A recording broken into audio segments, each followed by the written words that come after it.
ബലദേവ് സച്ചിദാനന്ദൻ, ഇവിടെ സർക്കാരിനും C P എമ്മിനൊക്കെ നേർക്കുനേർ മറുപടി പറയാവുന്നതേ ഉള്ളൂ. ഇവിടെ ഇവിടെ 2019 അന്നുണ്ടായ ഒരു തെറ്റ് ഞങ്ങൾ തിരുത്തുന്നു. സുപ്രീം കോടതിയിൽ കൊടുത്ത അഫിഡവിറ്റ് വിശ്വാസി വികാരത്തിന് അനുകൂലമായും വിശ്വാസി ആചാര സംരക്ഷണത്തിന് വേണ്ടിയാണെന്നും ഞങ്ങൾ തിരുത്തും എന്ന് വളരെ സിമ്പിളായി പറയാവുന്ന ഒരു ഉത്തരത്തിൽ ഇങ്ങനെ കിടന്ന് കഷ്ടപ്പെടുന്നതും ട്രപ്പീസ് കളിക്കുന്നതും എന്തിനാണ്? ശ്രീ ബലദേവ് സച്ചിദാനന്ദൻ, ഈ വിഷയത്തിൽ സി പി എം അതിഥികളെ വിടുന്നില്ല, അതുകൂടി അറിയിക്കുന്നു. ശ്രീ ബലദേവ് പറഞ്ഞോളൂ. ഗവൺമെൻറ്റിന് ഈ കാര്യത്തിൽ വളരെ വ്യക്തമായ നിലപാടാണുള്ളത്. ഇതിനെക്കുറിച്ച് പാർട്ടി സംസ്ഥാന സെക്രട്ടറി തന്നെ പറഞ്ഞു തീർച്ചയായിട്ടും ഒരു മാറ്റം ഉണ്ടാകും. അതുപോലെ തന്നെ ബഹുമാനപ്പെട്ട നിയമമന്ത്രിയും അതിനെക്കുറിച്ച് വളരെ വ്യക്തമായ കാര്യങ്ങൾ പറഞ്ഞിട്ടുണ്ട്. പാർട്ടിയുടെ പോളിറ്റ് ബ്യൂറോ അംഗമായ സഖാവ് വിജയരാഘവനും അതിനെക്കുറിച്ച് വ്യക്തമായ കാര്യങ്ങൾ പറഞ്ഞിട്ടുണ്ട്. ജനങ്ങളുടെ ഹിതം എന്താണോ അത് മനസ്സിലാക്കി അതിനനുസരിച്ച് വേണ്ട നടപടികൾ സ്വീകരിക്കുമെന്നാണ് ഗവൺമെൻറ് വ്യക്തമാക്കിയത്. ഇന്ന് കൂടിയ സുപ്രീം കോടതി ബെഞ്ച് അത് 9 അംഗ ബെഞ്ചിന് ശുപാർശ ചെയ്യുകയും ഏപ്രിൽ 7 മുതൽ 22 വരെയാണ് അതിൻ്റെ ഹിയറിങ്ങിനായിട്ട് വെച്ചിരിക്കുന്നത്. ആ 7 മുതൽ 22 വരെ ഇപ്പോൾ 67 പെറ്റീഷനാണ് ബഹുമാനപ്പെട്ട സുപ്രീം കോടതിയിലുള്ളത്.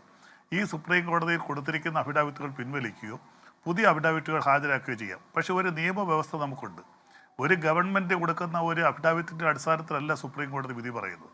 സുപ്രീം കോടതി വിധി പറയുമ്പോൾ ഇതുമായി ബന്ധപ്പെട്ട ഭരണഘടനയിൽ സുപ്രീം കോടതി തന്നെ ചൂണ്ടിക്കാണിച്ച ആർട്ടിക്കിൾ 25, ആർട്ടിക്കിൾ 26, ആർട്ടിക്കിൾ 17, അതുപോലെ Hindu public places worship act, Travancore Cochin Hindu religious institution act, ഇങ്ങനെയുള്ള നിരവധി കാര്യങ്ങൾ പരിഗണിച്ചുകൊണ്ട് തീർച്ചയായിട്ടും കോടതി വിധി പറയുന്നത്. അല്ലാതെ ഇടതുപക്ഷ ഗവൺമെൻറ്റോ അല്ലെങ്കിൽ കോൺഗ്രസ് ഗവൺമെൻറ്റോ ഒരു അഫിഡവിറ്റ് ഹാജരാക്കി ആ അഫിഡവിറ്റിൻ്റെ അടിസ്ഥാനത്തിലാണോ കോടതി വിധി പറയുന്നത്? കോടതി നടപ്പിലാക്കുന്നത് നിയമമാണ്.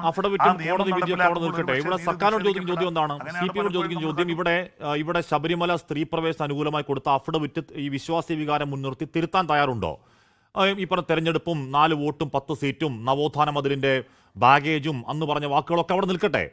ശ്രീ ബലദേവ്, അതിൽ പിഴവ് പറ്റെങ്കിൽ സർക്കാരിന് തുറന്നു പറയാം. അതാണല്ലോ രാഷ്ട്രീയ അന്ന് ഞങ്ങൾക്ക് ഈ സ്ത്രീകളെ കയറ്റിയതിൽ ഞങ്ങൾക്ക് പിഴവുണ്ടായി, ഞങ്ങൾ കുറച്ചുകൂടി അതിൽ സാവകാശം കാണിക്കാമായിരുന്നു, പിഴവുണ്ടായി, ആ പിഴവിന് മാപ്പ്, ഞങ്ങളുടെ പുതിയ നിലപാട് ശബരിമലയിൽ സ്ത്രീ പ്രവേശനം വേണ്ട എന്നുള്ളതാണ്. അത് ചോദിക്കുമ്പോൾ പി രാജീവ് പറയുന്നു, ദീർഘകാലമായി ആചാരത്തിന്റെ ഭാഗമായതുകൊണ്ട് ഹിന്ദുയിസത്തിൽ ആഴത്തിൽ പാണ്ഡിത്യമുള്ള ആളുകളും സാമൂഹിക പരിഷ്കർത്താക്കളും ചേർന്ന് ഒരു കമ്മീഷൻ നിയോഗിച്ച് അവരുടെ അഭിപ്രായത്തിന് പരിഗണന നൽകണമെന്ന് അന്ന് സർക്കാർ സുപ്രീം കോടതിയിൽ പറഞ്ഞിരുന്നു.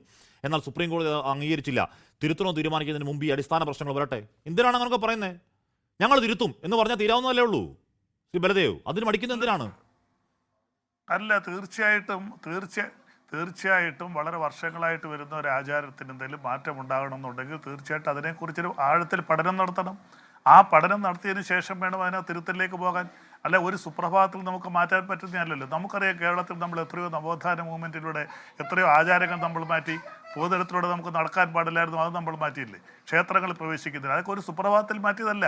വർഷങ്ങളോളം നടന്ന പ്രക്ഷോഭത്തിൻ്റെ പരിപാടി അനന്തരഫലമായിട്ടാണ് നമുക്ക് അങ്ങനെ ഒരു നവോത്ഥാന പ്രക്രിയയിലൂടെ കേരളത്തിൽ നിലവിലുണ്ടായിരുന്നു ദുരാചാരങ്ങളെ മാറ്റാൻ കഴിഞ്ഞത്. വർഷങ്ങളോളം നീണ്ട സമരപ്രക്രിയ, ഗുരുവായൂർ സത്യാഗ്രഹത്തിലടക്കം അത്തരത്തിൽ വർഷങ്ങളോളം നീണ്ട സമരപ്രക്രിയ ഉണ്ടായി. ഇവിടെ വർഷങ്ങളോളം നീണ്ടൊരു സമരപ്രക്രിയ ഉണ്ടായിട്ടില്ല. അതിനു മുമ്പ് ശബരിമലയിൽ സ്ത്രീകളെ കയറ്റണമെന്ന് എന്ന നിലപാട് സി പി എം പറഞ്ഞില്ല. ഇവിടെ സുപ്രീം കോടതി വിധി ഉണ്ടായി. സുപ്രീം കോടതി വിധി ഉണ്ടായപ്പോൾ മറ്റു ചില ലക്ഷ്യങ്ങളുടെ താല്പര്യത്തിൽ കൂടെ അത് നടപ്പാക്കാൻ ഇറങ്ങിപ്പുറപ്പെടൽ മാത്രമാണോ?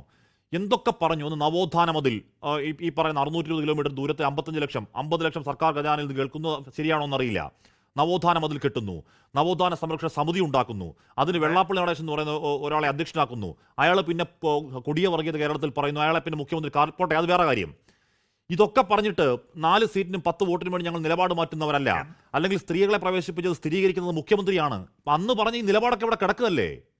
അപ്പൊ ആ നിലപാട് തെറ്റായ നിലപാടാണ് എന്ന് കേരളത്തോട് സത്യസന്ധമായി പറയണ്ടേ ശ്രീ ബലദേവ്?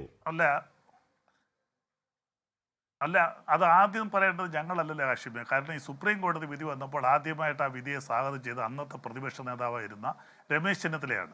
അതുപോലെ തന്നെ BJPയുടെ അന്നത്തെ സംസ്ഥാന നേതാക്കന്മാരെല്ലാവരും ആ നിലപാടിനെ അംഗീകരിച്ചു. അതുപോലെ തന്നെ അന്നൊരു നേതാവ് പറഞ്ഞ് നമുക്ക് വീണ് കിട്ടിയ ഒരു അവസരമാണെന്ന് BJPയുടെ ഒരു ക്യാമ്പിൽ പറയുകയും ചെയ്തു. അപ്പോൾ അവർ തിരുത്തിയിട്ടുണ്ടോ? രമേശ് ചെന്നിത്തല വളരെ വ്യക്തമായിട്ട് പറഞ്ഞു, ഈ വിധി സ്വാഗതം ചെയ്യുന്നു, ശബരിമലയിൽ സ്ത്രീകളെ പ്രവേശിപ്പിക്കണം. ആദ്യം സ്വാഗതം ചെയ്ത പ്രതിപക്ഷ നേതാവാണ്. അതിനുശേഷം BJP സ്വാഗതം ചെയ്തു.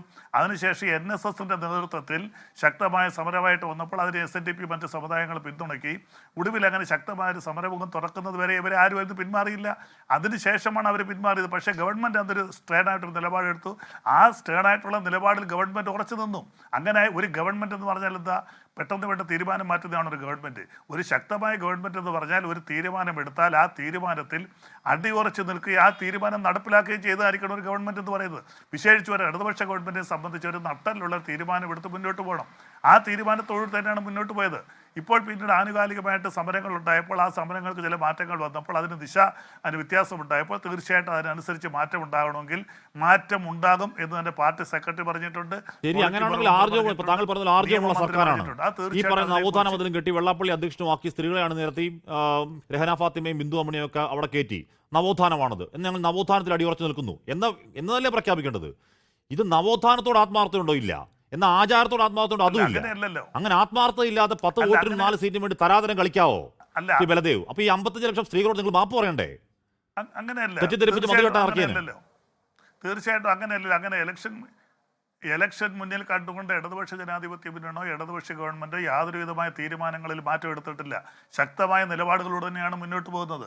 ഇപ്പോൾ നമുക്കറിയാമല്ലോ, തമിഴ്നാട്ടിലെ ജല്ലിക്കെട്ട് എന്ന് പറയുന്നത് സുപ്രീം കോടതി ഉണ്ടെന്ന് സുപ്രീം കോടതി റിവ്യൂ ചെയ്ത് മാറ്റി. അതിനകത്ത് ശക്തമായ ജനകീയ പ്രക്ഷോഭമുണ്ടായി. ഗവൺമെൻറ് അനുകൂലിച്ചാണെന്ന് റിപ്പോർട്ട് കൊടുത്തത്. ജല്ലിക്കെട്ട് നിരോധിക്കണം തമിഴ്നാട് ഗവൺമെൻറ് റിപ്പോർട്ട് കൊടുത്തത്, സുപ്രീം കോടതി നിരോധിച്ചു. ആ സുപ്രീം കോടതി റിവ്യൂ പെറ്റീഷൻ വന്നപ്പോൾ അവരത് അതനുസരിച്ച് മാറ്റി.